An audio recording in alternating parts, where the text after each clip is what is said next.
the next panel here. It's kind of the status of the Sustainable Groundwater Management Act, what's working and what's not. My name's Pablo Garza. I'm going to attempt to be your fearless moderator here. I'll start by introducing the panel and kind of just setting the stage, and then we're going to turn it over for kind of introductory remarks from each of the panelists. So again, my name's Pablo Garza. In my day job, I work on water policy in the California State Legislature.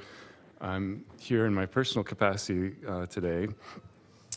And I have with me Ryan Ojakian, with Legislative and Regulatory Affairs Manager with the Sacramento Groundwater Authority and Regional Water Authority. You have two hats? Yes, I'll get it. Okay.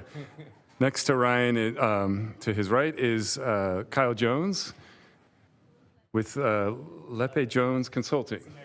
Yeah. Okay. Oh, I like it. Well, Kyle's been involved with SGMA for a long time, so he has a lot to say. Next to Kyle, we have Kristen Sicki. She's the general manager with the Yolo County Flood Control and Water Conservation District. They win the prize for one of the longest water agency names in the state, but we won't make too much fun of it anyway. They're a good, excellent agency. Then next to her, we have Sarge Green. He's a water management specialist with the California Water Institute at Cal State University, Fresno. And then finally, but not least, we have Bridget Gibbons. She's a groundwater project director at the Nature Conservancy. So just talking about SGMA a little bit, I don't know the range of knowledge about it, but it was an important law for the first time setting kind of a comprehensive framework for groundwater management in the state, passed in 2014. A lot of us worked on it back then, and probably some of you here in the room.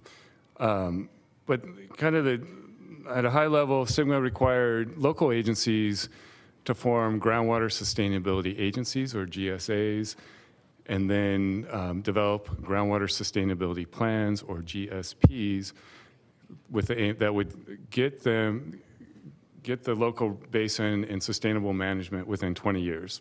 And there's an option for up to 10 years extension. They entail state oversight, so the Department of Water Resources reviews the plans and gives them a thumbs up or thumbs down.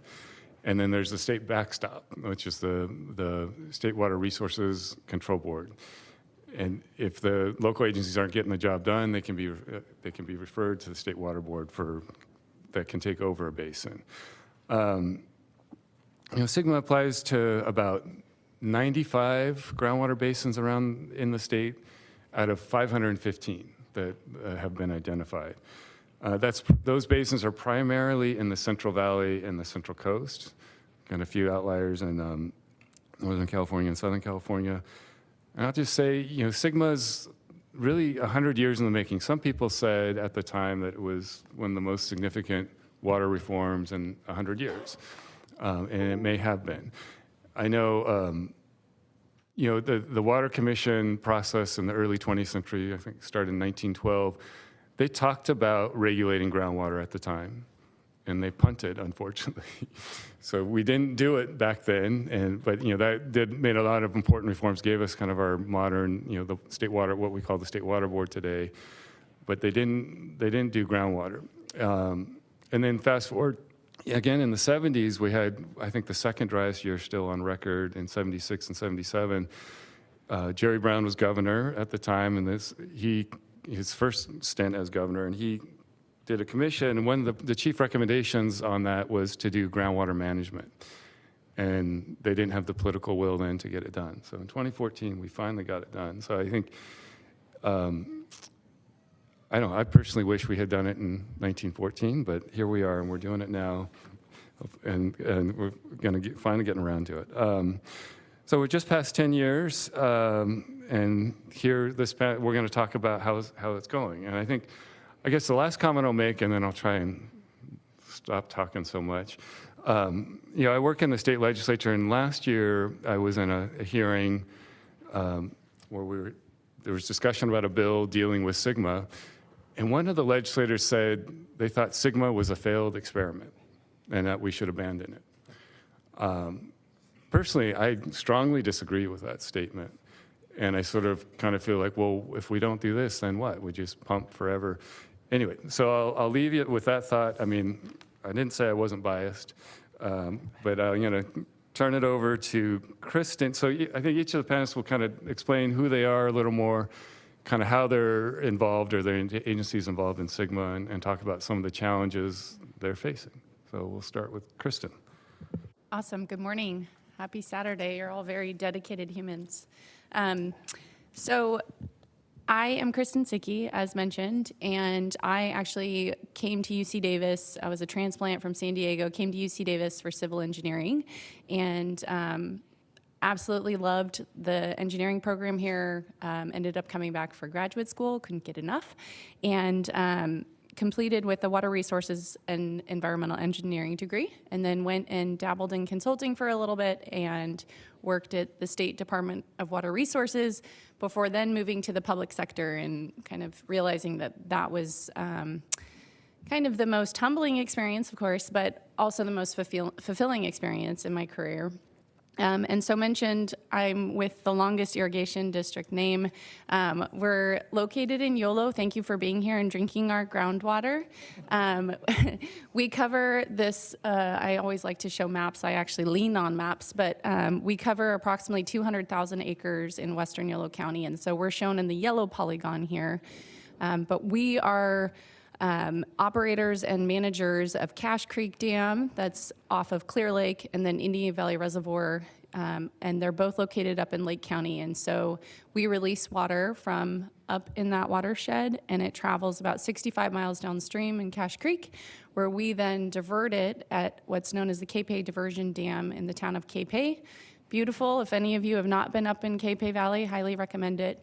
And in diverting the water at that location, it then goes into a network of 160 miles of unlined canals where we deliver the water to approximately 90,000 acres of farmland.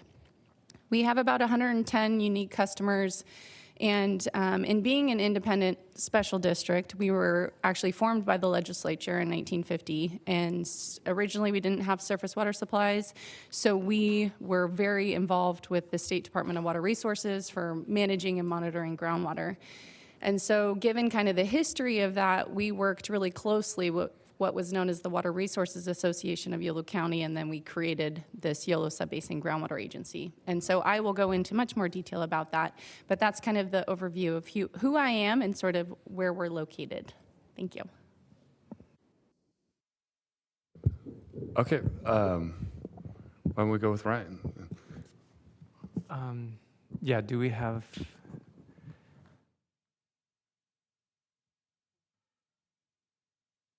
Sorry, I'll just start talking. The first slide is going to be similar to what Kristen put up, just give you a sense of who I am. First of all, thank you, Pablo and PCL, for the opportunity to speak to you guys today.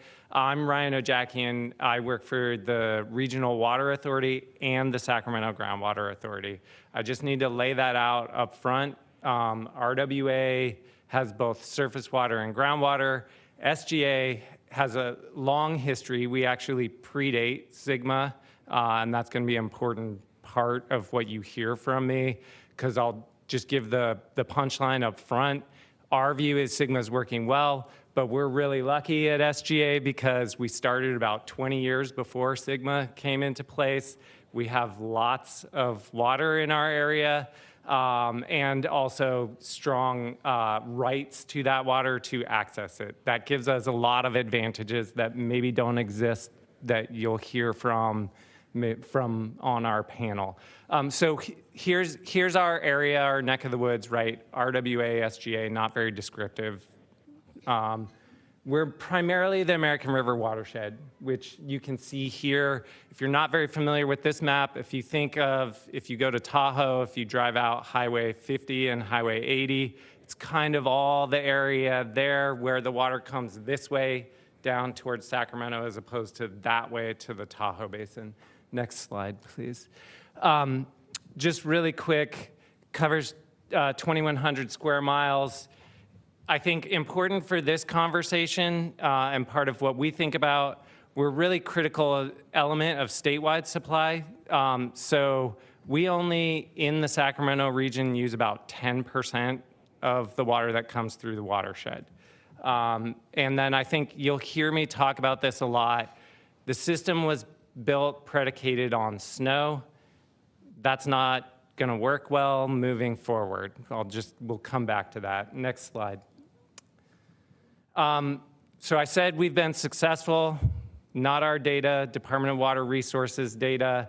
Green is good, red is bad. We may hear from some folks about the red parts. We happen to be that green splotch that you see on the screen.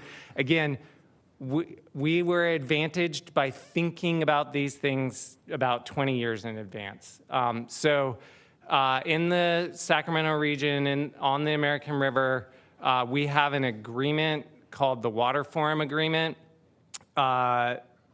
That agreement was born out of conflict. There was a lot of concern about water use and environmental protection. We had degrading. We were not green in the 1990s. We were the opposite of green. We were red in the 1990s. And so there was a lot of concern about impacts to the river, impacts to the groundwater basin.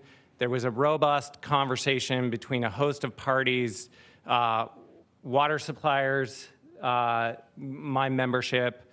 Got to make one point about water suppliers. I'll come back to that in a second. Environmental interests, business interests, and local governments came to an agreement. That agreement really defined and set out a large part of us taking actions to better manage for environmental purposes, where a big part of our focus was how do we move off of surface water when it's wet and rebuild our groundwater basin, and then on to surface water onto groundwater when it's dry, right? That system only works if you do both sides. But we took a lot of time, effort, and made investments in infrastructure to make that happen. I will say that we've only scratched the surface of what's possible for us, but even with that, you can see we're getting very positive results. Next slide, and then I'll come back to the one thing that I needed to say at the top about who we are. We're public agencies. So what we're driven by is to do three things simultaneously. Make sure that when people go to the tap and turn it on, there's water that comes out. It's safe for them to drink, and it's as affordable as possible, right? So that's always in our mind. Like, that's our mission statement. Very clear. That's what's driving us. I will say in today's world, you can't achieve reliability without environmental stewardship. Like, for better or worse, that's where we are. I would say 100 years ago, that was not where we were, but that's the state of the situation today. So whether we do it because it's the right thing to do or because we have to do it, we're doing it, okay? Last slide for me. No, thanks, Kristen, you're fine. So those green dots, we may get into this topic, and sorry if I'm going long here, Pablo, I'll be done shortly. We're going to probably talk about interconnected surface waters. Yeah, so, right, interconnected surface waters, oftentimes we talk about that as you take water out of the groundwater basin and you're taking water out of the river. The opposite is true, and that's our experience. If you put more water in the groundwater basin, you're putting more water in the river system. So, that's what this is. What those green dots have done for us is contribute about 15,000, 16,000 acre feet of base flow in the lower American River. Sorry if that's a little bit of a wonky term, but I maybe put it in a little bit more context. City of Davis uses 13,000, 14,000 acre feet of water a year. So roughly the equivalent, a little bit more of the use of the town that we're in is winding up back in the flows of the river, the lower American River. Maybe we'll get into this a little bit more, but that's it for me. My last slide was just a larger statewide context, which maybe we use later. Thanks.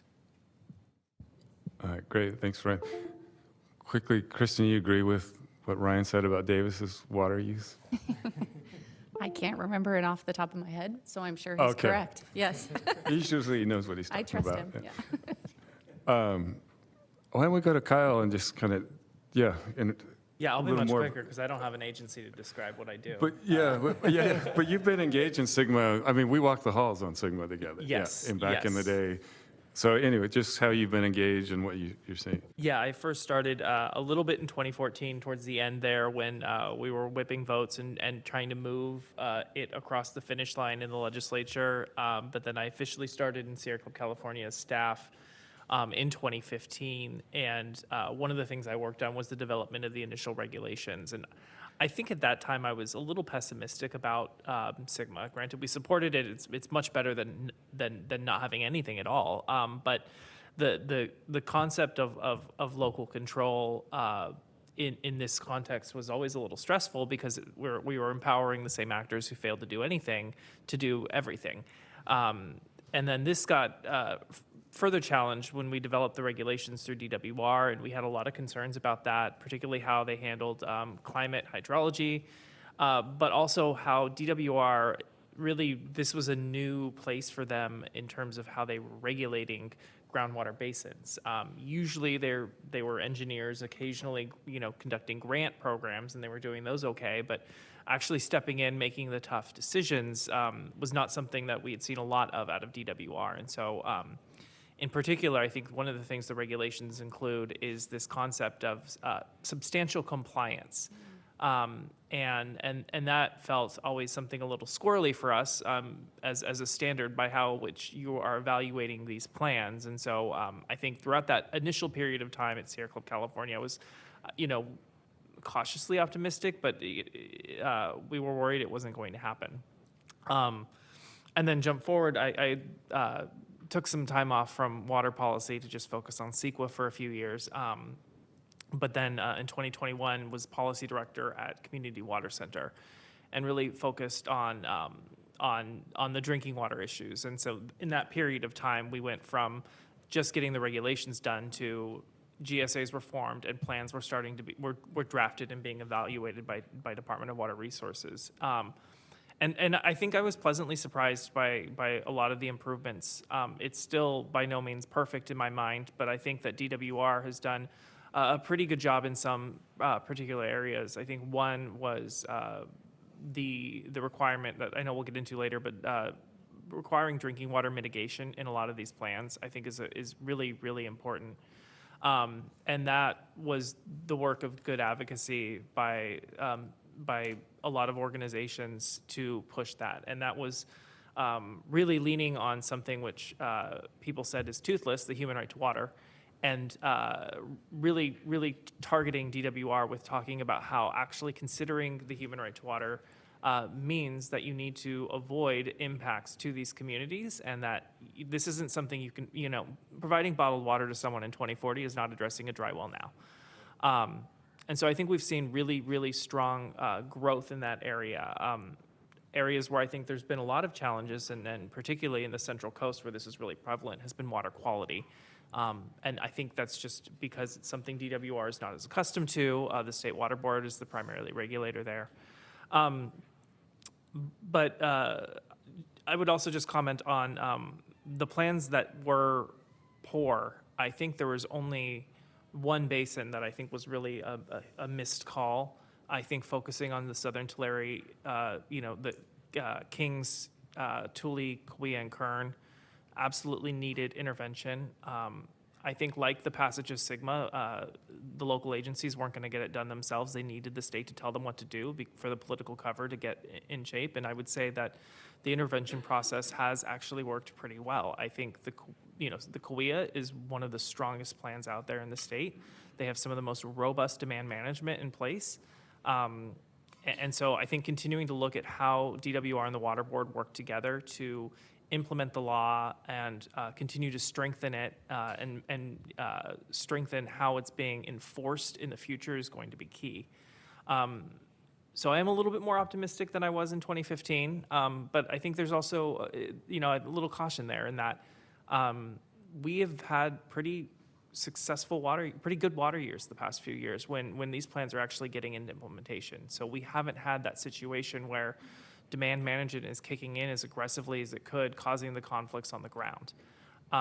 So when that next drought comes, it will be interesting to see how SGMA works or doesn't, and whether or not that breaks it. And then on the financial flood side, we've had pretty good amounts of funding in the state for the past decade or so. That we're now in a fiscal drought. We have a structural deficit. Prop 4 has a small amount of money in my mind for implementing groundwater projects, but that will run out very shortly. I think that it's nowhere near what's already identified in plans is needed to be accomplished. And so if the state runs out of funding, that's going to be a challenge. And then we've seen Prop 218 is always a problem. I'm sure we could all have a whole another panel complaining about it. But for local groundwater agencies to raise their own resources it's going to be a challenge. And so we'll see if how these challenges, how SGMA stands with them or against them. But overall, I'm excited. Great. You touched on a lot of issues we need to unpack more. That was great. Thank you. Why don't we go to Sergeant X, kind of talk about how you're engaging in SGMA? Sure. My real name is Sergeant. I was in the Air Force. Yes, I was a sergeant. In terms of my career, I'm also a UC Davis graduate in hydrology. And my first job was with the Central Valley Regional Water Quality Control Board.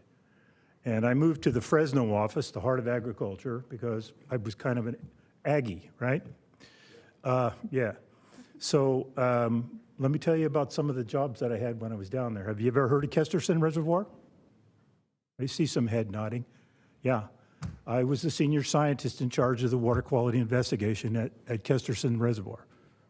So quickly, that was where birds from the flyway, mostly the waterfowl, but shorebirds as well, and some other species that the habitat down in the wetland area and grasslands in Merced County, they were mutated by selenium that was in drainage water that came from the west side of the San Joaquin Valley. The drainage water was areas that when we applied more water than we do today, there was a clay layer under the surface soils, which were very good for growing things in the western part of the San Joaquin Valley, and that drained water had to go someplace. And it was originally destined for a canal to go all the way out to at the front where the freshwater and the saltwater meet in the Bay Delta. That did not sail politically, obviously. And what happened is they built a terminal reservoir in Merced County called Kesterson Reservoir. Well, the really interesting thing about it is the total loss that was calculated in terms of animals that were mutated and ultimately died was about 1,000. And that was between 1983 and 1986. In 1986 alone, over 30,000 birds in the same area died of avian cholera. We ended up shutting Kesterson Reservoir down, and we had to retire over 200,000 acres of land because of the soil contamination with selenium. It's natural. It came from the marine sediments up in the Coast Range. I will talk a little tech geek every once in a while, and if you don't understand it, raise your hand and I'll try to explain it. So the point is, I'm going to talk today about we have an opportunity in the southern San Joaquin Valley because the real issue back then was crowding and the lack of habitat in the wetlands. And now that we're in a position where we're going to have to retire between 500,000 and 1 million acres in the southern San Joaquin Valley from irrigated agriculture, one of the opportunities is perhaps to go back to wetlands, and I'm part of an organization that is going to be working on that. So the rest of my career is I also was an irrigation district manager for 20 years, and one of those things where we have massive droughts and massive floods. Well, one of the floods wore me out as manager, and my community was just minutes or hours away from getting completely flooded. It wears you down when you have those kinds of ups and downs. So I wanted to go back into private consulting, and I'd also done some private consulting during my career. But I went to a conference at Fresno State, and they said, oh, we have a grant for you we'd like you to help us out with. And I've been there for 17 years. So I've had all kinds of activities and responsibilities in the water community. Today, I'm also on the board of the Fresno Metropolitan Flood Control District. It's one of those places where a lot of the water activities are integrated. We not only have upstream dry dams for protecting the communities in my area from floods, but we also operate the stormwater program, and we also integrate irrigation water because we have a lot of recharge basins. We're actually doing groundwater recharge through my organization in the core of Fresno. Going on, I'm going to talk a little bit more then about some of the technical issues associated with the problems in the southern San Joaquin Valley. I'll show you what subsidence looks like. I'll show you where the water quality problems are, and I'll show you where the dry domestic wells are that all have to be mitigated under SGMA. And it's going to cause a major problem. The last thing I'll say is I am on an organization, the Tule Basin Land and Water Conservation Trust, which has actually already purchased land and done restoration down in southwestern Tulare County. We have restored about 200 acres so far upland habitat, and we actually already had an endangered species show up, a blunt-nosed leopard lizard. It's kind of slowed down the rest of it because now we got to go back through a process. So I'll stop there. Great, thank you. That's a good overview. And let's go to Bridget to talk about what the Nature Conservancy is up to. Yeah, hi everyone. My name is Bridget Gibbons. I'm a groundwater project director at the Nature Conservancy working in our California water program. TNC has been involved in SGMA for many, many years, predating me. When SGMA was first kind of conceptualized and passed, TNC really worked to try to elevate the focus on groundwater-dependent ecosystems and ensure that GDEs were included in SGMA as an environmental beneficial user of groundwater. So our work remains focused on groundwater-dependent ecosystems and trying to make sure that they're considered and integrated into GSPs across the state, and that groundwater-dependent ecosystems have protected access to groundwater. So GDEs defined under SGMA are, it's a pretty broad definition, ecosystems or species that depend on groundwater either near the ground surface or emerging from aquifers. So that can be kind of vegetative GDEs. You can think of willows and valley oaks and other vegetation where their roots are accessing groundwater. But as sort of alluded to, interconnected surface waters are also groundwater dependent, where groundwater contributes to flows in our rivers and streams. And so then therefore, like aquatic species like salmonids and others are also groundwater dependent ecosystems. And so when groundwater sustainability plans were first being submitted in 2020 and 2022, TNC and partners did a full review of every single submitted GSP across the state to try and assess how well environmental users of groundwater were considered in plans, were groundwater minimum thresholds protecting access to groundwater-dependent ecosystems moving forward. And those are the issues that are still kind of the primary drivers of the work that TNC is doing across the state. We engage in SGMA both at kind of a statewide scale, working on policy and science and creating data sets and online tools to support groundwater sustainability agencies in kind of adaptive improvements of their GSPs, as well as tools to support kind of local groups or environmental stakeholders who are interested in participating in SGMA and trying to support those folks with information and kind of the ability to be like effective partners locally in their own subbasin to advocate for environmental issues that are important to them.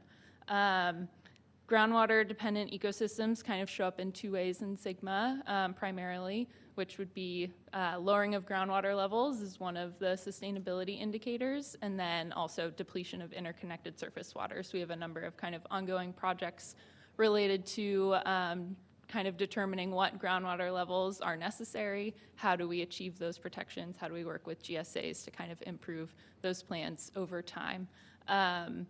I think we'll get to this later on the panel, but that review of all of the submitted plans to date, we'll say showed a lot of room for improvement in terms of both integrating environmental stakeholders into decision-making processes in how plans are developed. And also there's a lot of room for improvement in kind of setting those groundwater thresholds that would protect groundwater-dependent ecosystems and their water access through time. So maybe I'll leave it there for now, but that's sort of the primary driver of the work that we're doing at the Nature Conservancy. All right, great. You guys are efficient. Like, we're just barely a half hour in. Like, you guys are good. Like, We're just too excited to get to the rest of the I know, but you've all topics. touched on you foreshadowed a lot of the big issues. I was looking around. I want to just say, a former Assemblymember Roger Dickinson's up here joining us, and he was one of the authors of 2 of the SGMA bills. It was AB 1739, if I recall correctly. So thank you, sir, and now council member. Good to have you here. So it must be interesting to have us all talk about something you were so embedded in 10 years ago. But I know, yeah.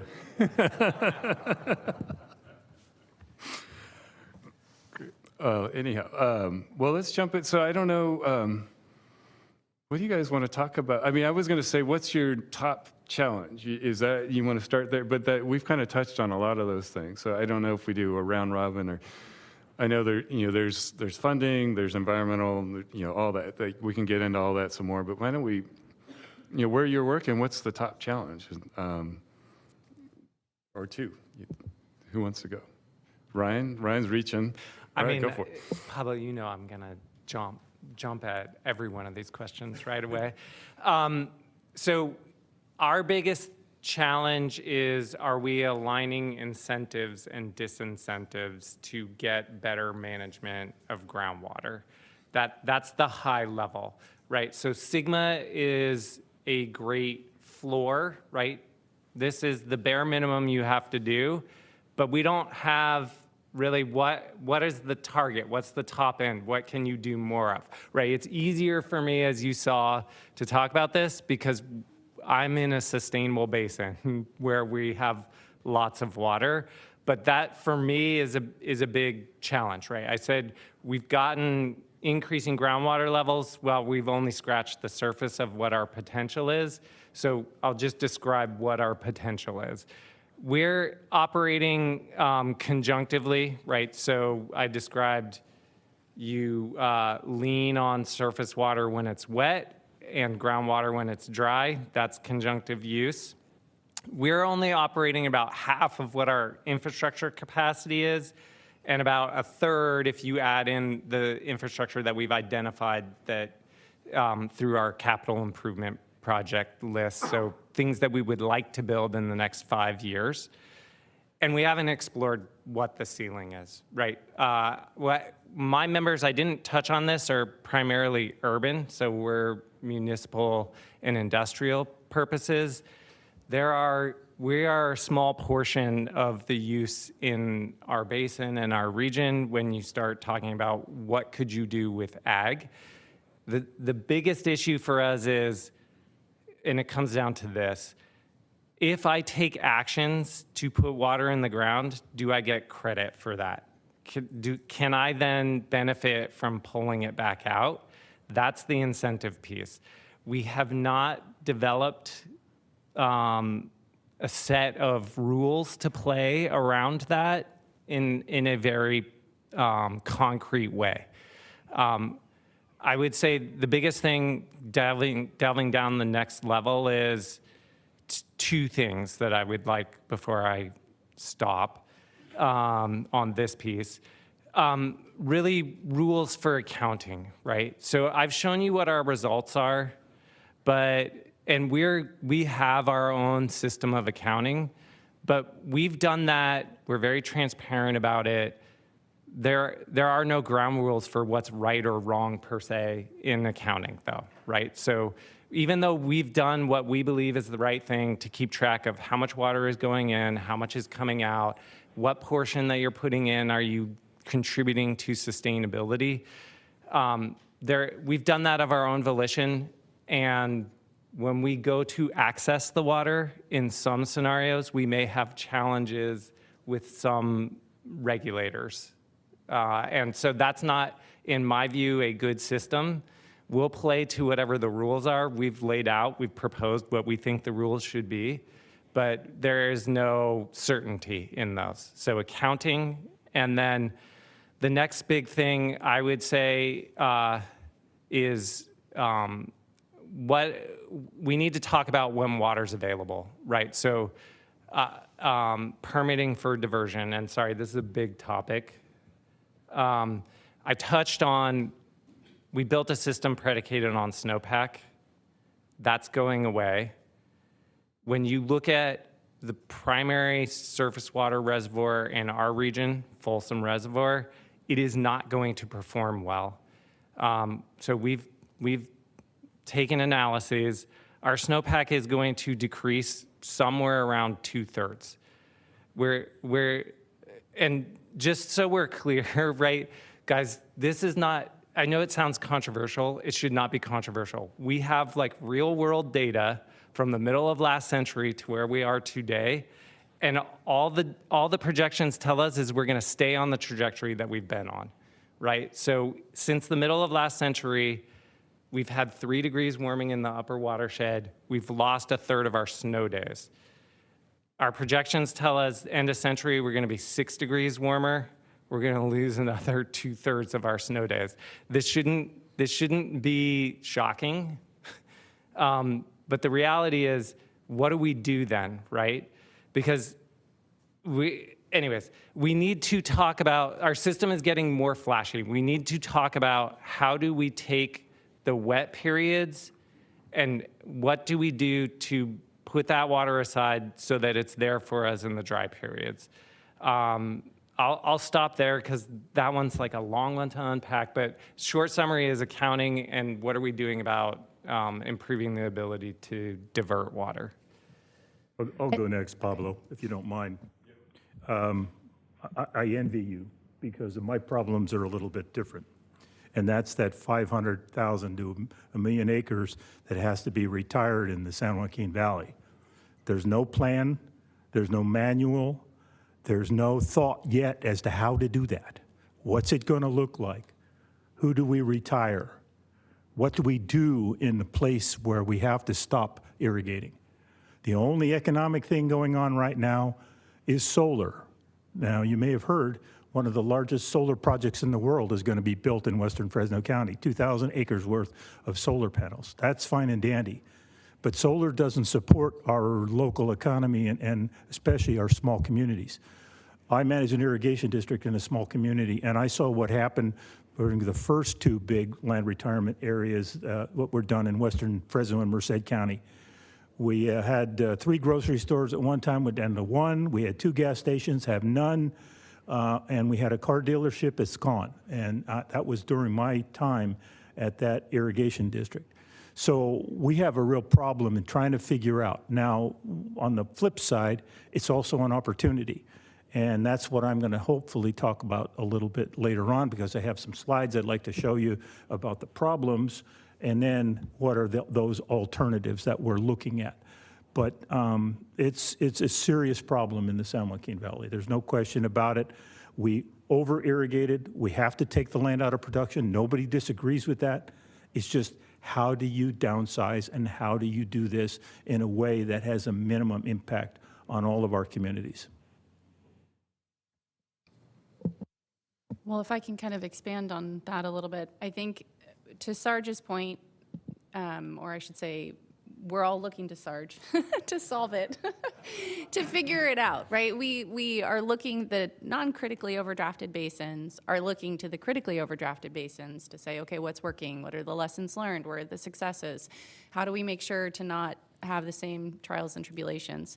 But I think in YOLO, similar to Sacramento, RWA, it's very hard for us right now to have a call to action because we're not critically overdrafted, because the subbasin is, at the state level or at the subbasin level is considered to be compliant.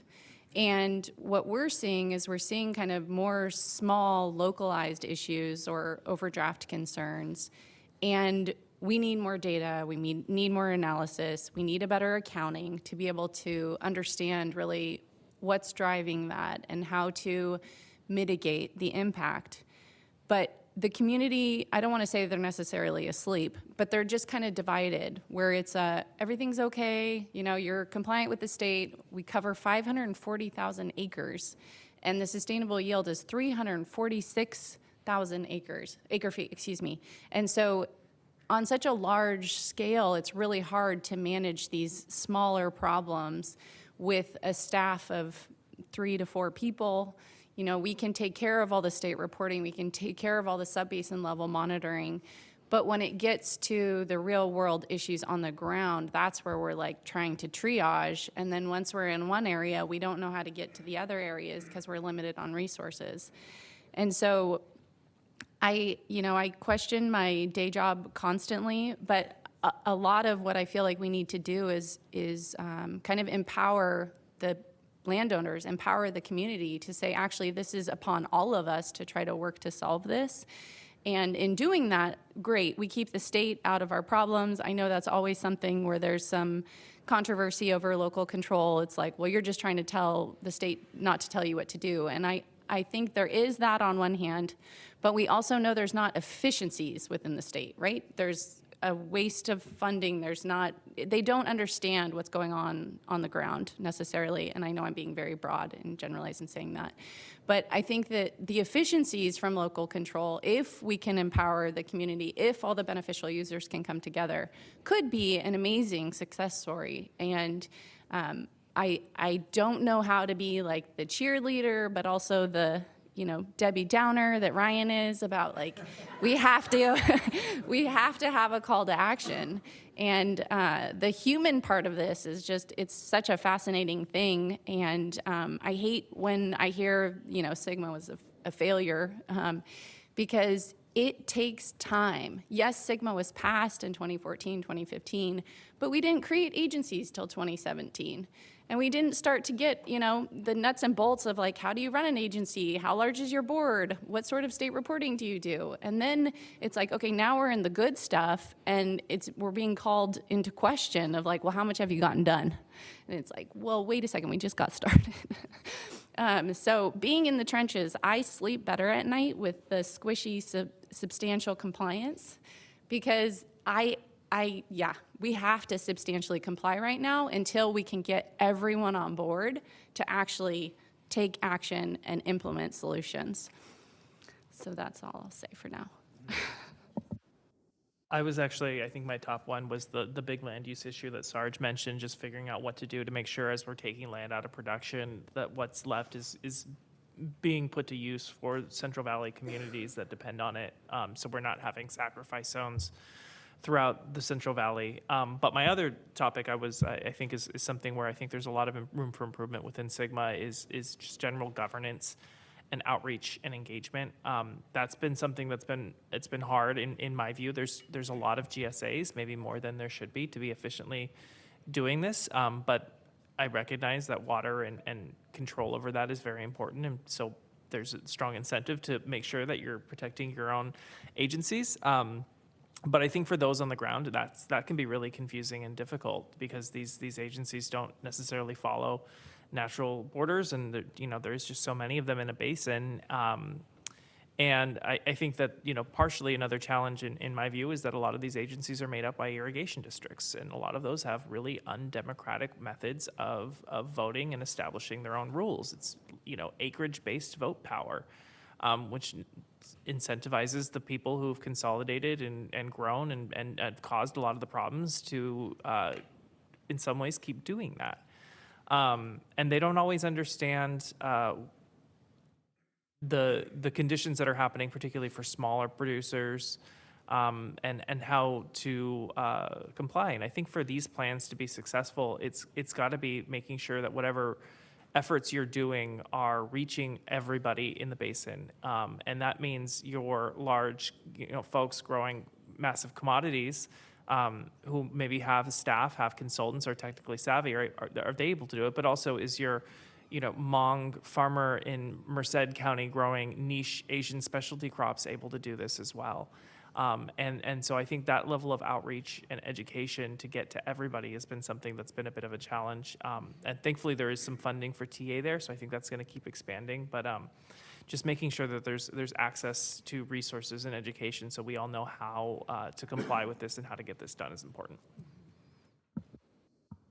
Yeah, I was also going to highlight governance as kind of a big challenge. The kind of review of all GSPs that I referenced was completed by the Groundwater Leadership Forum in 2022, and that review was specifically looking at kind of integration of vulnerable users into like governance and decision-making structures within GSAs. And for vulnerable groundwater users, that study was considering environmental users of groundwater and also those relying on shallow wells, whether that be for domestic water supplies or agriculture reliant on shallow wells. And broadly across the state, I think it was maybe about 10% of plans as reviewed in 2022 that had a member of one of those vulnerable groundwater groups in a position on a subbasin or GSA board or technical advisory committee that had voting power in terms of trying to contribute to what kind of final content looked like in a plan. And so in advocating for environmental protections or consideration and protections of domestic users or disadvantaged communities or small farmers, when you're sort of at a place where you have maybe one representative on a board that's representing that interest, and then that board is the one that, can receive kind of the recommendations and then make the final decision of what goes into that plan. It's hard to kind of push for adaptive improvement or significant changes over time. And so I think, hopefully we can work on that and improve that through time by the state taking a stronger role and kind of indicating what would be kind of a better balance in terms of representing those diverse interests in decision-making or through state funding opportunities. But I think working on that is going to continue to be a challenge and one that's important to address so that we're working toward sustainability as defined under SGMA in a way that works for all environmental users, which will, of course, involve hard and difficult trade-offs, but it's important to have everyone in the room kind of assessing that balance and trying to get it right when we're determining where we want to go for sustainable groundwater. All right, thank you. So where do you guys want to talk about? I mean, I'm thinking, I mean, we could go a lot of different directions here. I'm hearing kind of the issues we talked about in prep, like financing's the issue. I think the land fallowing, I mean, that's a big issue. Governance, I think. We could let Ryan go and depress us a little more. It's usually me, but I'm glad it's you this time. Let's talk about land fallowing, I guess, because that's a big number. PPIC put out a report, was it in 2017, that put that number out, and others have analyzed this. And, there's going to have to be some demand management somewhere, and I guess, is it already happening? Is land going out of production already in the San Joaquin Valley, and do you think it's 500,000 or 900,000 acres or more? What are we going to do about that? That's a big problem. Yes, problem, and people need to catch up a little bit on some of the more recent things that have occurred. I think most people know about self-help enterprises in Visalia. They were the one that received the contract for the mitigation of the dry wells. And now a lot of the San Joaquin Valley GSAs have a mitigation program, and they're already starting to pay. There's already been other programs that have supported domestic well issues, and that's the Irrigated Lands Program. Those people have joined into water quality coalitions to help out with mitigation for people who have wells that are contaminated, and I've got that in my slides. So it's not like we have ignored it. It's just the pace and the scope and the size has just overwhelmed all of us. What Kristen said is really important. every GSA only has about 2 or 3 people on staff. So they're relying on others in many instances to be able to try and implement all of the aspects of the Sustainable Groundwater Management Act, and it's Herculean. It's overwhelmed most of the GSAs, and that's part of the tension in the governance issue. Specifically, that's one, I've got the map to show. Tule and Tulare Lake GSAs are the ones that are in probation. Those are right in the heart of the San Joaquin Valley. Why don't you go ahead and roll that for me? Yeah, go back up here. Yeah, yeah, those are the critically overdrafted basins, and I might have to stand up because I don't like to look backwards. Remind myself what I'm talking about. So this is derivative, and there's my territory. I'm in Fresno, and look at all that big red stripe. That's the critically overdrafted ones with subsidence, water quality, and dry wells. Go next slide. This is the subsidence area. On the left is the infamous or famous slide by Dr. Poland. That's Dr. Poland from the Geological Survey. That's southwest a little bit of the city of Mendota, and that was what happened when irrigation first started pumping a lot of groundwater in the west side of Fresno County. My old area out there in the west side, there's still some spots, but up there, Chowchilla, and the big area, though, is right there in the area that I'm working in with the Tule Basin Land and Water Conservation Trust. It's the Corcoran area. It's been dropping at a rate of 60 centimeters, or a total of 60 centimeters.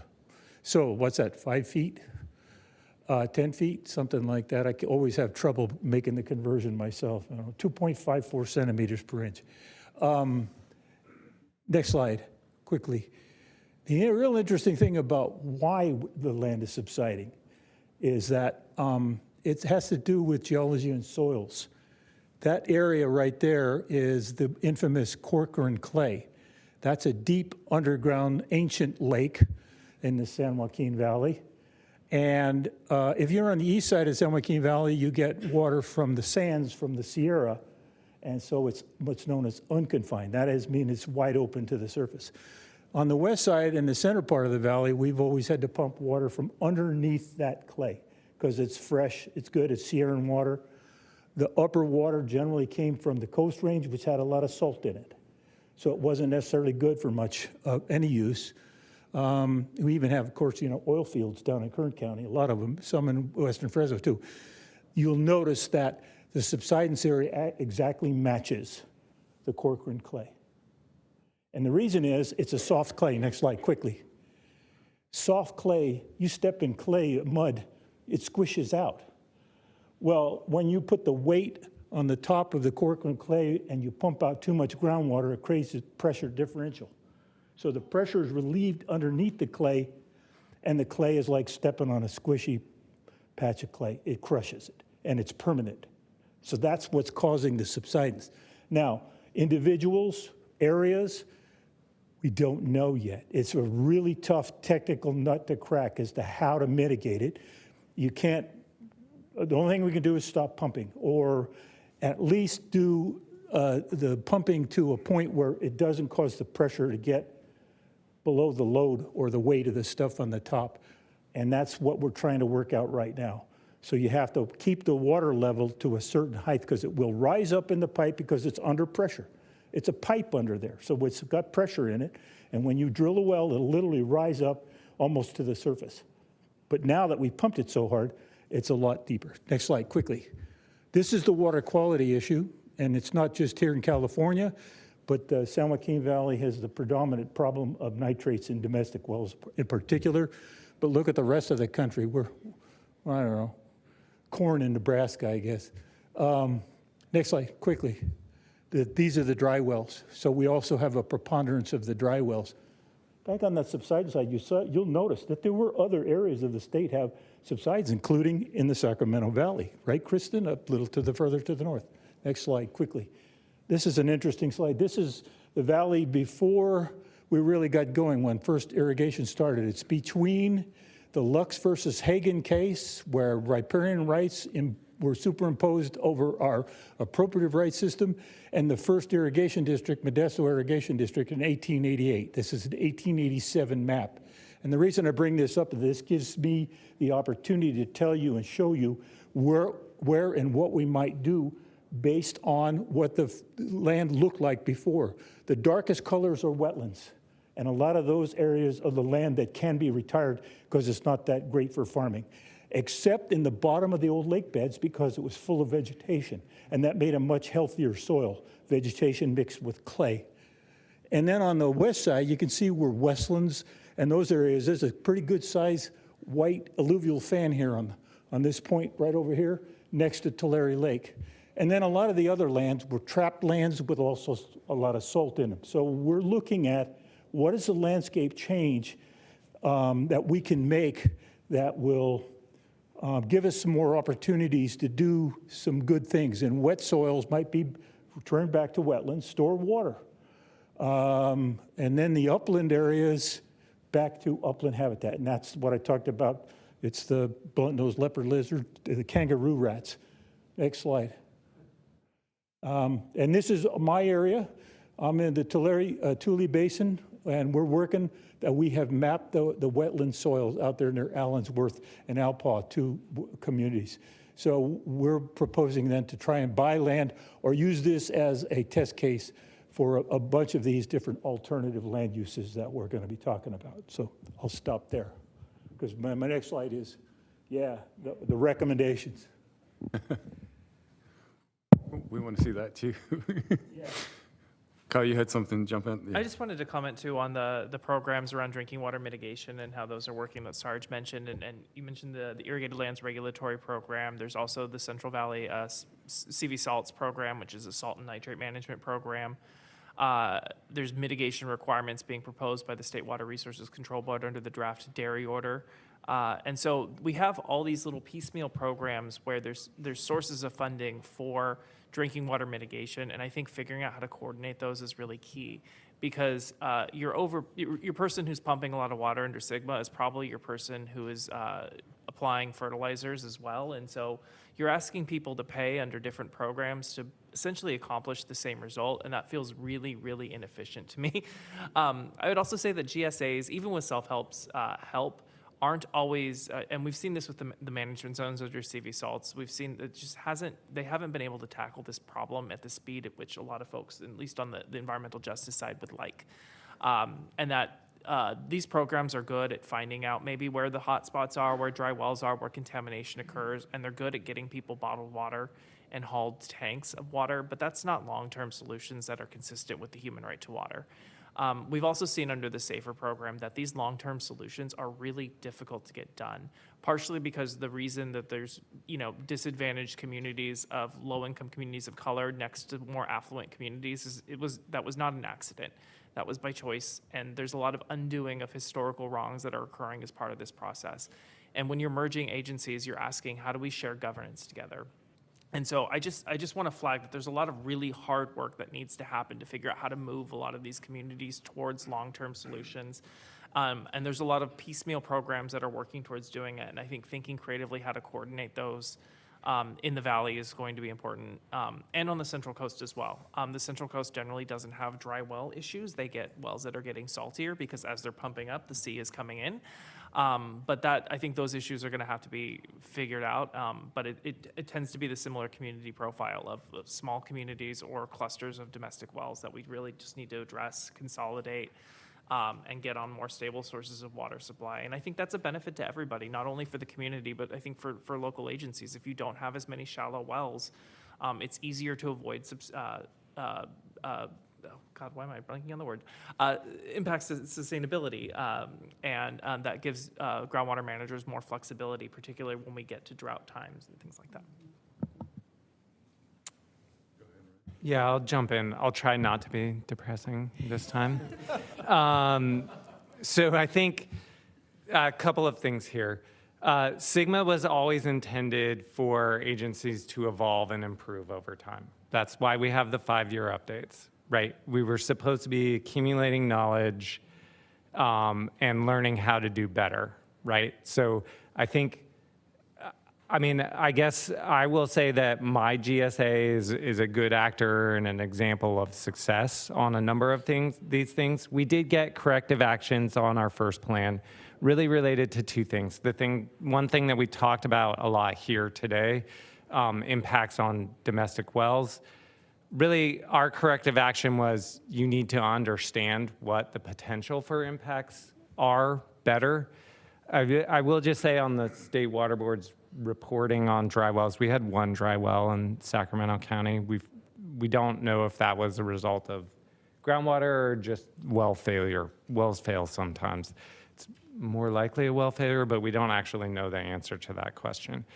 Nonetheless, since our first plan we are about to go with our second plan, we have reached out to all landowners to find out and better characterize where are the domestic wells, how deep are those wells, what are the characteristics of those wells in relation to how our basin is behaving, right? So the short summary here is, I don't think the expectation was everything was going to be perfect right out of the gate with SGMA, right? The expectation, I think, was you're gonna have to be doing things to get better. Show us how you're getting better. The big challenge with those things, and we've heard this, is resources and time, right? And a little bit larger than groundwater, but this larger question of water management in the state of California, I don't think that we put enough time, energy, and resources into that period, right? I think and sorry if I'm skipping ahead here, Pablo, one of the questions that we had was, do we need more investment? And here, when I saw that question, here's where my mind went. Pablo talked about 100 years ago. 100 years ago, we thought, let's build a way to manage surface water by constructing a bunch of dams up and around the Central Valley. In today's dollars, that investment 100 years ago was somewhere in the range of like $40 or $50 billion. Just did a back of the envelope on what the investment was.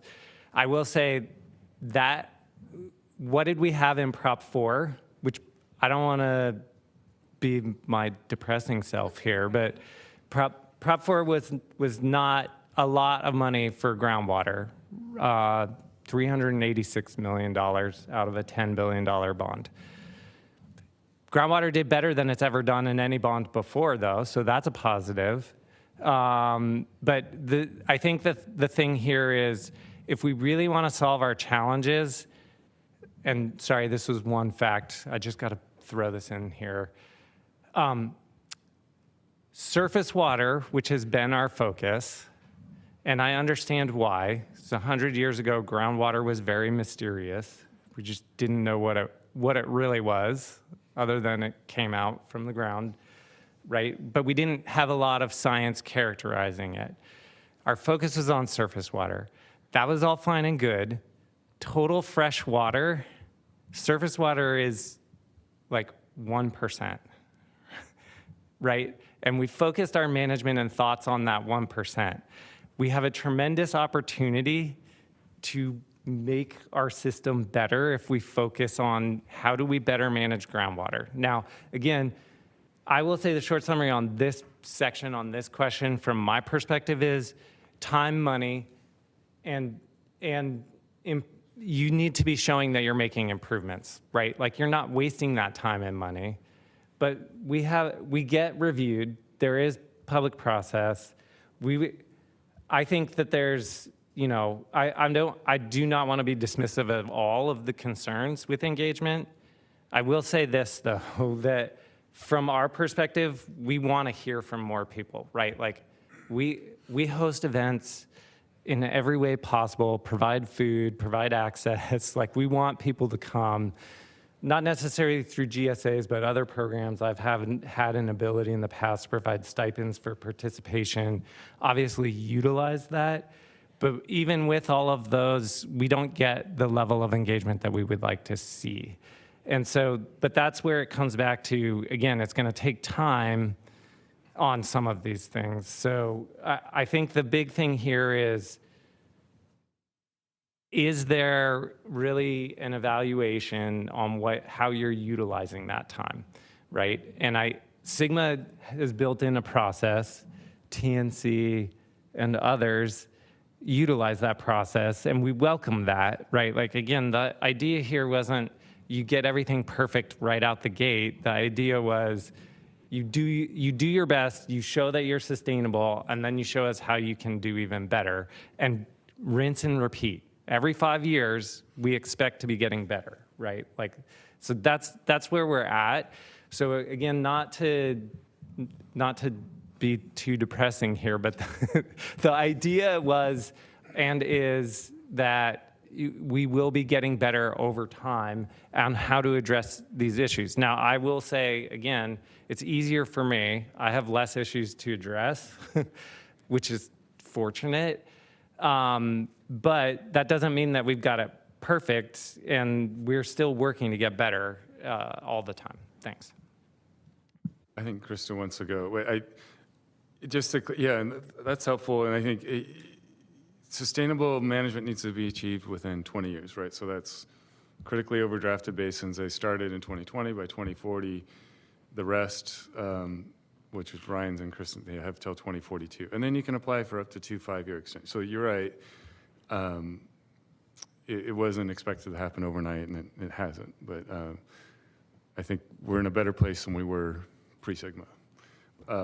Anyway, Kristen, you had more slides. Did you want to get on? Well, yeah, sorry, I kind of glossed over a few things, but I think Ryan raises very good points that sort of more of a philosophical question of how do we actually have a cultural shift within the state of California to better connect or tie water to other very sexy and exciting statewide issues, right? Like, water is not sexy. Water is taken for granted. The fact that we are continuing to be reliable public servants and the water continues to show up, right? It makes it hard for people to value it or for them to understand how it all works. Plus, it can be complicated, right? We are the water wonks that talk about this stuff all day long, but there's so many details. So how do we, as the state agencies, as the associations, organizations that represent water, how do we work with the capital, with the really smart people that know what other critical statewide issues there are to bring it together? Obviously, water is important for housing. Water is important for, obviously, human life, everything. And the dedicated people are here on Saturday, understand it. But how do we get the other people, the people that take it for granted, to understand it? And I think some of that is going to be dedicated state general funds coming every year. A certain percentage would be nice, maybe greater than 2% every year. Some of it is hopefully going to be maybe greater or better opportunities between like the public and private space, where private organizations have the layperson's attention in some fashion. For us locally, we have governance that is challenging to manage from a quorum perspective, but is considered to be very inclusive or representative of the community as a whole. We have 26 member agencies that are part of our Groundwater Sustainability Agency, and that's the cities, the county, the reclamation districts. We have an environmental representative. We have Yochadehi Winton Nation. We have the Farm Bureau. And so we are trying to use this existing governance to make hard decisions, and one of those is to figure out a way to fund things into the future. And so we're talking about a fee study. If state funds run out, if we need to implement everything on our own, what does that look like?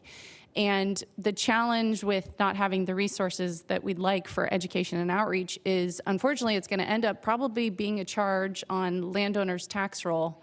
And they're just going to say, what is this, and why am I paying for it? How does it already interlap or integrate with irrigated lands? How does it integrate with CV salts? How does it work with the cities, whatever I'm paying for with the cities? And so bringing it all together and making there be a better response or appreciation for water, I think that is something that we sort of all need to work on, not in a negative way, but in a very positive way if possible, and not be focused on the doom and gloom. And one of the other things I was going to say about the governance is I think that when you start to implement things where it is the landowners or the ratepayers paying for it directly, they then want to have the voice, or they want to be on the governance and how decisions are being made. And that is something that I think that once we get to that point where there's that connection, ideally then everyone is putting the dollars and putting their efforts where their mouth is. Kauai was the example of like how amazing that plan has become, but they spent $3 million on a plan, and they're implementing it, which is amazing. But how do we get the dollars to be there to take the action and to ensure the solutions are in place? Pablo, the one that is Yeah. partly a problem and a solution, and it's not very expensive in my estimation. I think I might have mentioned that I'm also a research fellow with PPIC, and they recently came up with their research agenda. Letitia's done an outstanding job of putting together the group to come up with some ideas. The number one is water accounting. We do not know what we do not know in the water business. We want to do recharge. We don't know how much we can do because we still have agencies fighting before the State Water Resources Control Board. One agency saying my river is fully appropriated. You can't have any of it. And it's going all the way out to the Pacific Ocean. That doesn't make any sense. So one of the first things is we need to improve our data systems. It fits right in with what Darrell Steinberg said. Water is just as bad.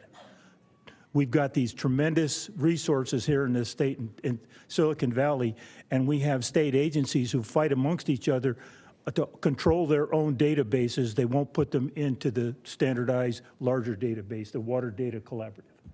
So somebody needs to take somebody on the carpet because we should be the best at that in the world, given our circumstances. So if you don't know what you have and you don't know what the last one is the State Water Resources Control Board finally got an allocation for taking paper files on water rights and putting it in a database. How long is it going to take them to do it?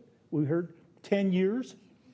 Well, I think they did. How can we manage a system where we don't know who's legally taking what where? So that one is not real expensive, and it would definitely help and support our efforts in SGMA if we know where we're going. If the SGMA agencies had an opportunity to work with the other land agencies, including the irrigation districts, to figure out how much water they can get into for recharge. Demand management was the other question. Was in my wheelhouse. I was director of the Center for Irrigation Technology at Fresno State, as well as the California Water Institute for a few years. Irrigation technology's matured. We've got drip down to use very minimum water. So where's the disconnect? So we can control the application. We know a lot more about evapotranspiration, what the plant is losing to the atmosphere. We're starting to see a lot more science and implementation of new sensors that tell you how much the plant has, how much the soil has. So irrigated agriculture is on the tip of innovation and technology all the time because it's in their best interest to do so. Having said that, they're not putting the meters on the wells yet. They're still fighting that. They're using ET as the balance. Now, that's an overall water balance. But a farmer that's running a drip system and a coyote comes and eats one of the drip lines, and all the water's going on one, and he doesn't know that because he's not watching his meter on his well, so he doesn't have a tool then to know his water budget, how much he's spending on the water, and then his crop comes out uneven because one whole block didn't get irrigated. So that kind of thing is also easy. So there are solutions out there. So I'm one that believes that the GSAs have a tremendous set of issues, but some opportunities. And so supporting all the GSAs together, collectively supporting some of these simpler things that we need to do, including measurement. And that's another one that's on our agenda at the PPIC is what are we measuring? Are we measuring it the right way? And what do we need to do then with that information? So there are some simple things that may not require a whole lot of money by the state of California and our citizens. Yeah, I agree. I see our Delta Water Master sitting in the back, Jay, nodding, agreeing very much with what you just said. Yeah. Well, there's a lot of resistance to putting meters on wells from certain constituencies. So how much does that actually cost? I mean, we hear $10,000 in the legislature is kind of a rough number. What, do you have a perspective or knowledge of that? Like, what would it cost to put meters? That's what we call really high tech, and that's an ultrasonic.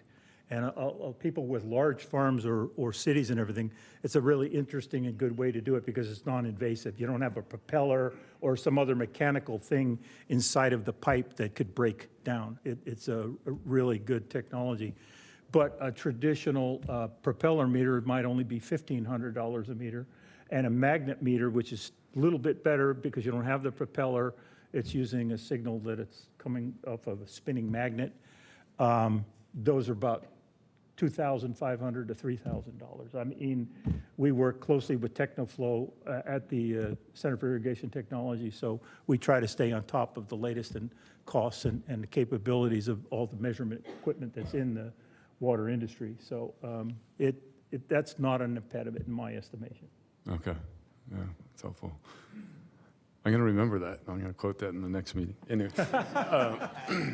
There's caveats, though. Yeah, I'm sure. there's caveats. Always. It's really about personalities and the concept of government telling me what to do. It's the individualism that we also is pervasive to some degree in some of the industries that we have. Well, I recall, like, mid-20-teens, there was a fight over making the well logs public, right? Every time you put a new groundwater well in, you have to file a well log with a well completion report with the Department of Water Resources. That was not publicly available information, and that was a huge fight in the legislature. They finally got there. That was the well drillers, though. Yeah, that was the well drillers didn't want to do that. But it was doom and gloom, like the terrorists are going to poison our water supply if they know where, and I was like, are you kidding me? Like, anyway, we had to fight, that fight. Anyway, we won, and now, but we haven't gotten to meters yet. Anyway, I'll be careful what I say. We need to hear from Bridget. Did you have a thought, something, Bridget? Okay. I want to remind myself to stop and see if there's questions from the audience. So maybe we can pause here and see. I'm enjoying. This is a great discussion. But any questions from the audience? Do we have? I think we might have one.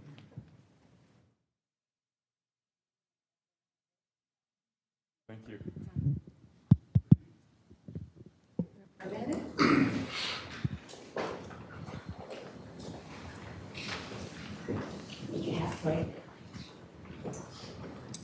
So I have a very brief rant and then a serious question.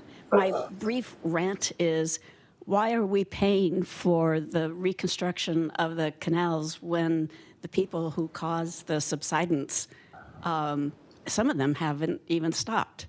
And it's a whole lot of money that we, the taxpayers, are paying. That's my rant. My question is that in a recent webinar, I think, I saw the contrast between Santa Clara Valley and how they manage groundwater, and it's a very expensive process. And then I was thinking about Yellow County, and you have all this land, and it seems to me that it's ripe for flood management, including some things like floodmar, as well as, and it's beneficial to the landowner. They need some insurance, and all of these programs exist that you could do. Copy what's done in the Midwest, copy a little bit. I know there's a community in the lower part of the San Joaquin, meaning the southern part, not the lower part. So that's my question. Could you apply the flood management and floodmar with assistance in terms of land use planning, so you have secure land that doesn't get converted, as well as insurance for when pumps get sand in them and things like that? Are you sure you don't want Sarge to handle the complaint first? The rant? Yeah.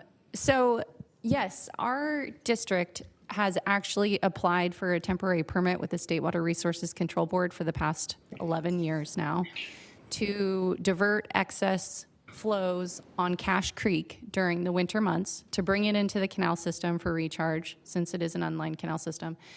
And Cache Creek is very flashy, and so we had to go through quite a process with the State Water Board to let them know the sweet spot of when we could be diverting. And that is typically when Clear Lake is in flood release and we have these sustained outflows from Cache Creek Dam. And assuming Mother Nature works out, assuming the state gives us a permit in a reasonable time, it's a wonderful program. We really appreciate it.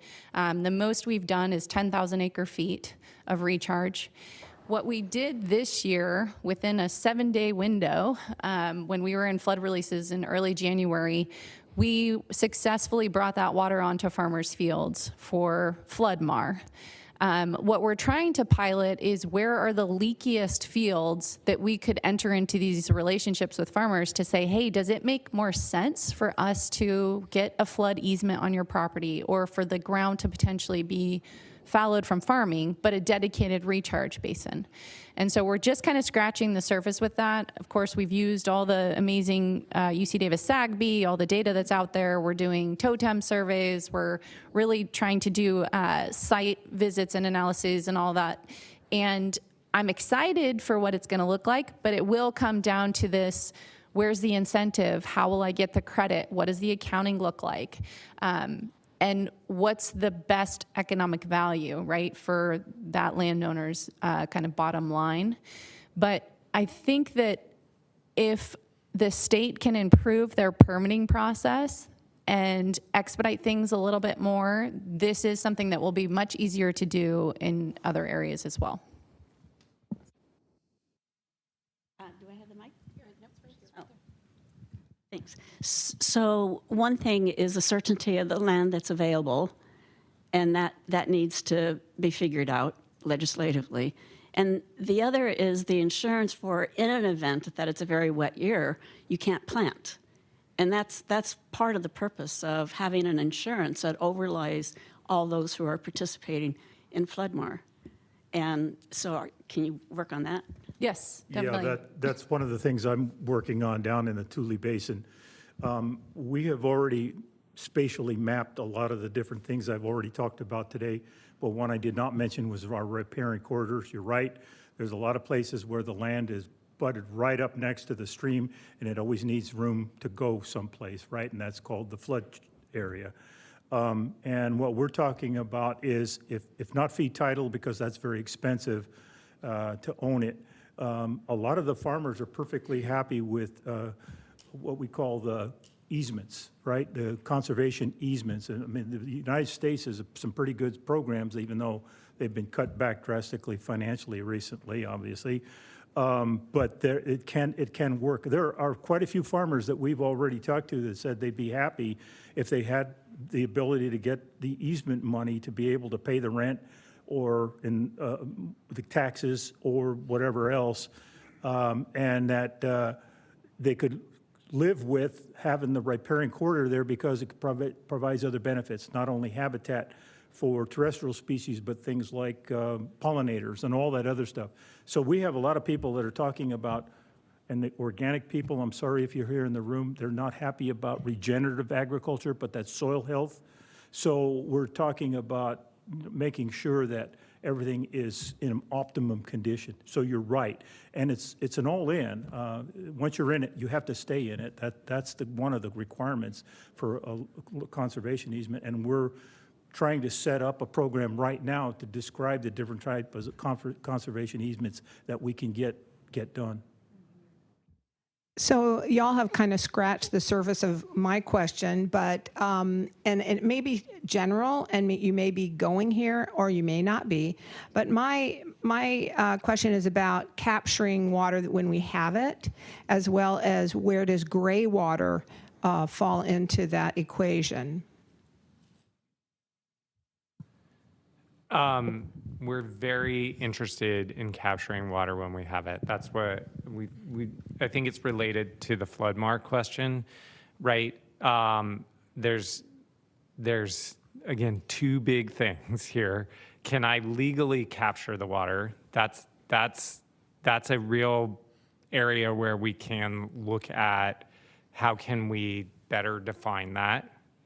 I will say my short answer to this is our regulatory approach has a short time frame mindset.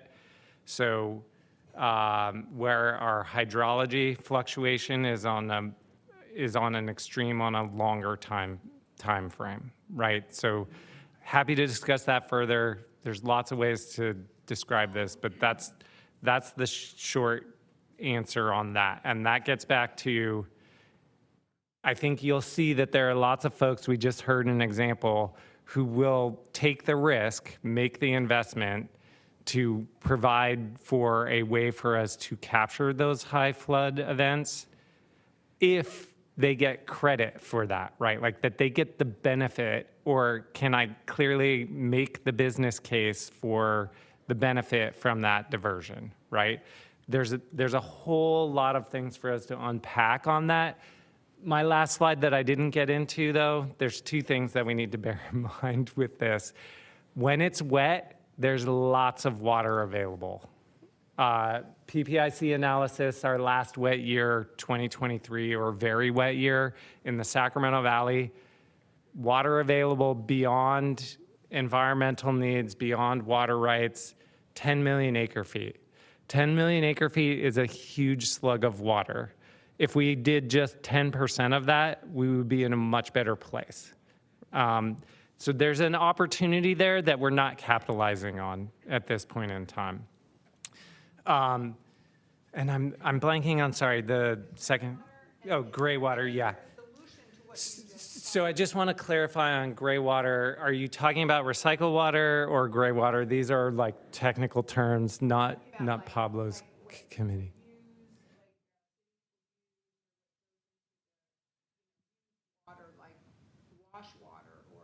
So gray water is typically, this is a technical issue. There's a difference between gray water and recycled water. Recycled water, so you flush your toilet, run your sink, goes into the sewer system and goes to a water treatment plant. That can be treated and in the form of what we call recycled water. Gray water is more, I'm capturing water from that system on my property. The gray water is great, but it's very expensive and highly regulated. Recycled water, we've made a lot of investments. I don't want to speak for the rest of the state, but in the Sacramento region, most of the water goes to regional SAN. So when I say Sacramento region, I'm talking about Sacramento County, goes to regional SAN, and they have a project that will help us recharge our groundwater basin by substituting current groundwater use by farmers in the area with recycled water use. We are very optimistic about that. I think recycled water projects are a little bit easier to do than gray water projects because you can scale them up, right? You have large facilities and large ways in which you're capturing water. That's not to say that gray water projects aren't fine and dandy, but there's a lot more to unpack with them, and that's going to happen at a more individual level. Hopefully that answers your question. Yeah, I guess I have the microphone. So my question is just two themes I heard, and they need obviously expansion and translate into something on the ground. One is the data one. So Sarge, and I think everyone was nodding, metering. It goes back to groundwater isn't sexy. I think someone said, oh, we got to make water more sexy. I think people kind of get surface water because they can, it's raining, it's going in the river. Groundwater isn't sexy enough for the legislature, I guess, maybe, to not only require metering, but it's the data of just simple, accurate well logs that can be made public. I mean, when the well logs tell us the stratigraphy, where they're screened, they claim they're screened here, but they're actually screened somewhere else. I mean, it is amazing. We're trying to put all this money and resources in, and Sarge, you just sat there. We assumed, gosh, with surface water, we do a pretty good job of metering, right? Knowing, you have to. But it's amazing how with Sigma, we're still bumping into that challenge, right? Just getting the wells registered in some of those areas is a controversial issue. So I want to come back to the engagement and education, because I think, Kyle, you were also, the people who are most impacted don't have enough of, there's the education, because it's complicated, the engagement through, I think the Community Water Center Action Fund is getting people onto water boards. Unfortunately, GSAs don't have elections, but I just want to see if how we can go about getting the general public educated on groundwater, and that we're have this law, but we still don't know how much we have. And lastly, I'd be remiss to say, I got the Bureau of Reclamation, the Friant Water Authority, and the environmental plaintiffs on the San Joaquin River Restoration Program. We together reviewed the 14 GSPs on the San Joaquin. And if you looked at their GSPs initially, they didn't even recognize the San Joaquin River as a beneficial user. So it's going to what we heard from Bridget. We had to reach out to the Kings and the Moderator, say, hey, we want to help you tackle this interconnected surface water problem. DWR said, we're working on it. They still haven't put out their guidance, the final guidance on how to deal with this issue. So we have those challenges facing us, and time is not on our side. Not for the rivers, like the San Joaquin River, is not on our side.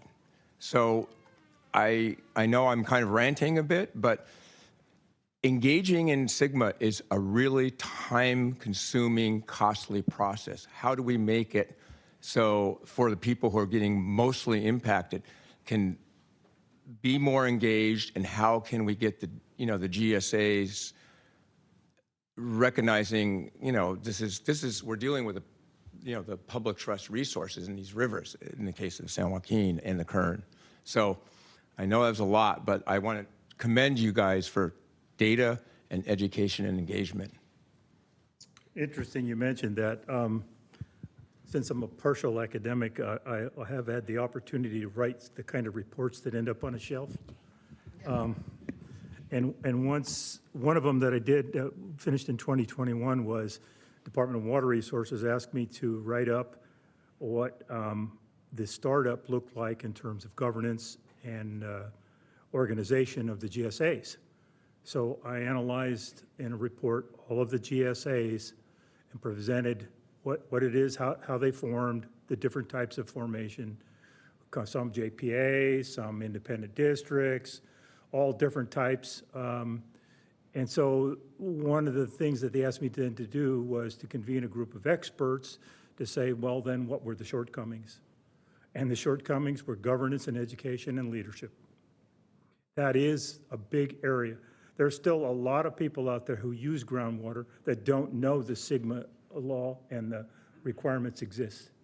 And the leadership issue is shown up in terms of some of the GSAs then, that every irrigation district formed their own GSA when the intent originally was for the sub-basin to be the GSA. And though they're paying the price now, and one of them is the one I'm working in, the Tule Basin. In fact, it fractured into another 5 GSAs as a result of the fight over the issue of surface water and groundwater, and who was going to pay how much, because they had a big bill facing them from the Frank Kern Water Authority over the subsidence right through their area. So it's also then governance, leadership, and education. And to me, it's leadership. We have people that get on boards that don't know anything about leadership. They're still dominated by self-interest. So we all have to do a better job in getting people to understand who they serve. They serve all of us, not their own interests. And I think if you'd like to get a copy of that, I think I posted it on somewhere, might have been even on my slides, but it's out there. I think Kyle wanted to get in here on Yeah, the, in I just Bridget. wanted to add the TA that DWR is conducting right now. They just got 6.5 million Prop 4 last year for this, and that's going towards Community Alliance with Family Farmers and the UCANR, which acronym I can't remember, but they're going to be working a lot on trying to understand this. I think what we've seen a lot is that I think all the GSAs are learning from each other with DWR and the Water Board, and that as one person does it right, it's good to share that story, figure out what worked well. It might not work at, exactly the same way in other places just because of how the state is, but figuring that out. So I believe there's going to be there's work being started around what outreach and engagement, steps to how to do it well, how to support GSAs in doing it well. But I think a lot of people just, they want to learn more. I know that they're talking with CAF. They've talked through some of the small farmers. Actually, there's some basins where they have the option of measuring use via ET or water meters, and they prefer meters because it's just more accurate, and they're worried about how ET methods get used. But if you are a small farmer, even a $1,500 meter can be a pretty big investment to make. And so, pairing this kind of outreach education on how that works with resources to help folks is important. Yeah, and just building on that, some of the technical assistance that Kyle referred to, TNC and Audubon California are providing ecological technical assistance, which is both kind of science technical side, but Audubon is leading kind of that outreach and engagement, and how do we better engage environmental folks in GSA processes. So that work is continuing, but like you mentioned, it's a complicated problem and one that needs improvement. I think from kind of the participant side, luckily it's my full-time job, but for them, like if it's not your full-time job to keep up to date on what's happening in your GSA, in your subbasin, to attend meetings from different agencies all working on different pieces of the problem, that's a big barrier. It's very technical, and if you want to provide actionable feedback to your GSA, that, not everyone has that level of technical expertise, and so it's an engagement component.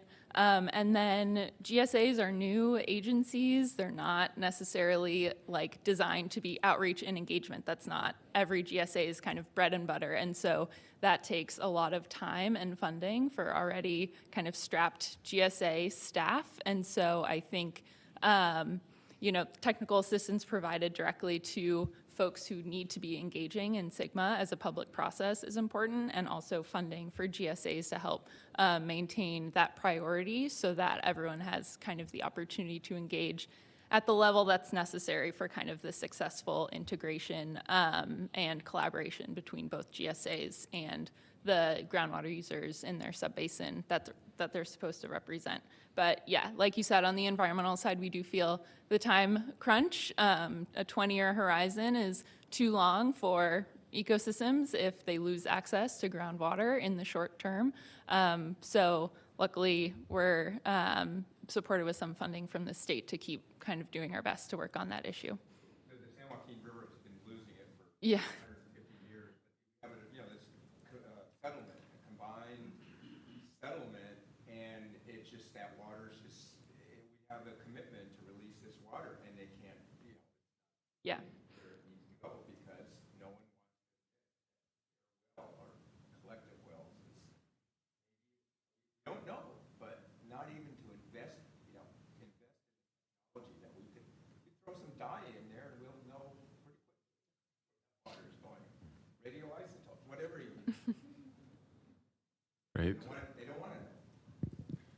I think we got another question from Hi. the audience. Jay Ziegler, State Water Board. Thanks to the panel for an important discussion on this critical and perhaps non-sexy topic for those not in the room. But anyway, we really have to, and I want to give Ryan a bit of air cover. I think the singular most alarming climate study for Californians should be one that was put out by Lawrence Berkeley 2 years ago, that said that by 2040, the Sierra snowpack will become an irregular source of water supply for California. So we're not beginning to approach that and the implications for water rights in the system in the way at a level of urgency that we have to. So I just want to implore that, for a future PCL seminar, we really need to dig into that, because that's an alarming reality. And when you look at any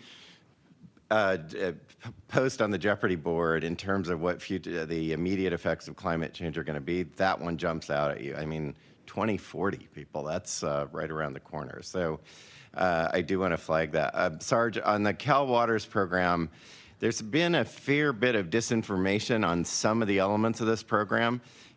It will be a fully functional, digitally searchable database within a year and a half on claims, licenses, exercise of riparian rights. Today, you can look at 3,000 points of diversion and discern a specific place of use across the legal delta and really measure, so you know how much people are taking, what they're diverting, where it's going. So I want to, just a cautionary note, it will be a number of years before all of the validation of all of those rights, which include, in some cases, dozens of boxes for a single license or claims that are fully integrated in the digital record. But I would also argue that while that information is valuable, most of those claims, licenses have been litigated among contesting parties. So we know what's in those boxes. It will take a while to get that information posted. But I do want to just clarify that in terms of making that water rights information accessible to all, that we're right around the corner on that. And so, and we do appreciate PPIC's efforts to dig into this. I'm glad you're a part of that, because we are very actively partnering with you all in digging more deeply there. So I just want to clear that up. I would like to Pablo's admonition there, from a groundwater accounting basis, from each of you, what gives you the most confidence and what gives you the most concern about whether we're measuring groundwater conditions equally to really discern actual depletion, additions, and sustainability of basins? Thanks. Great question. That last one. In 30 seconds or less? Well, as you know, most of the GSPs had a requirement to put a monitoring network in them, and yet almost every area, in my area anyway, there was not sufficient coverage. So now there is an expensive process of developing specific monitoring wells, because even some of the wells that they selected were not accurate or good enough, or in the right place, or went dry or broke or whatever. So I think it's the networks themselves that need to be improved to make the data better in terms of spatial distribution, as well as understanding the movement and all the other elements associated with monitoring. So it's just going to, like all we've mentioned today, another important part is time. We need time to get these things in place. We got one more question. I know you just said 30 seconds, but. I mean, I just really quick, Jay, on that. It's data, right? But we're lucky. We have some 20 odd monitoring wells, but one of our corrective actions that we implemented in the interceding 5 years, fortunately, we got a grant from DWR to do this. We're putting in additional monitoring wells where we felt that there were gaps. And I mean, frankly, right. So here's a challenge, and knowing what your groundwater status is involves two parts. It involves on the ground information, but it also involves modeling. And modelers will tell you, the joke is, when do you know the model's done? When you run out of budget, because, right, you can always use more information, right? So we feel really good about our modeling based on our information, but if the question is, can you do better, the answer is always going to be yes. With that said, we see that our model's pretty well calibrated, because what the real world is telling us is well equated with what our model is telling us. So I think it's the same answer to your question. It's more information, basically. We do one more question. Well, your rating for time management will be improved if you tell me you don't have a time for my question. But I'm not going to say no to you, Andy. I mean, come on. So, fairly narrow, I think, question.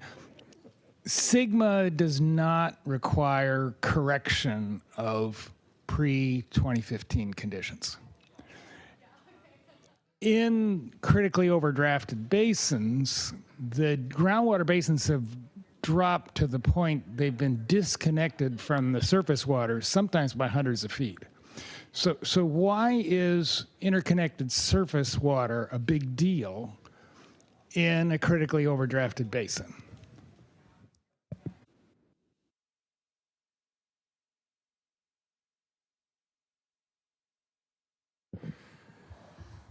You have to look at the geology. Peter mentioned San Joaquin, and the eastern part of the San Joaquin, as it enters the valley floor, it's incisive. But by the time you get down to Mendota, it's near the surface. So that's the dilemma, because you did drain out the groundwater next to the incisive area, and it would have flown in wet years after the river had receded, but it still is getting down to the lower areas. And so then there probably still is some groundwater that's being coming back in some locations, but it's the quantity. Once again, it's the area wide. How much of that downslope area has been drained out as a result of the pumping of the wells? And some people have figured actually how to do it. If you stop and think about how groundwater is held or managed in Southern California in terms of seawater intrusion, they use injection wells. So it's very expensive and it's going to be difficult to do, but in some places where you might be able to restore some of the flows, timely flows that are necessary to optimize conditions, not always, but to meet the needs of that type of ISW, we might have some techniques. I don't know. It's a tough one to figure out, but it's flow at the right time, I think, is the really important thing. It was a trick question, right? I think it's more about the power of intention of the people that are there that want to restore things and the level of effort that they want to do to bring things back, even though it may not be mandated or required by SGMA. Yeah, that's where, again, I said this earlier, my thought was SGMA's great as a floor, but we haven't said what our ceiling is, right? And that's really what we need to be pushing and exploring. And there's a lot of room for growth in that area. All right, well, we'll wrap there. Only 7 minutes over. Thank you, everyone. Thank you to the panelists.